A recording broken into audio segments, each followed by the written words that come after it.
ka-edgy. Before that, before that is titignan natin kung ano yung niluto ng papa ko. Kasi mukhang masarap. Kahit hindi tayo pwede, at least tignan natin kung ano yun. So, let's go mga ka-edgy! Ano ito?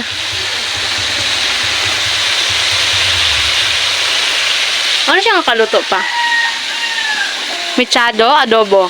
Pataka.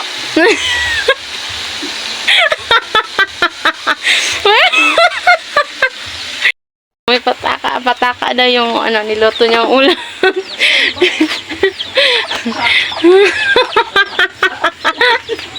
Walang pangalan. So, ang pangalan ng niluto ni Papa is Chamba. So, masarap siya. Hindi naman ako pwede. So,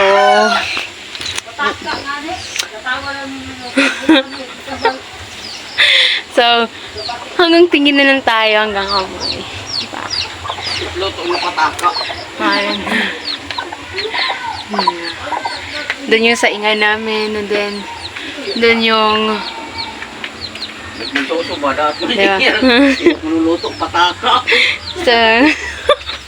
So, for today's hapon, our ulam.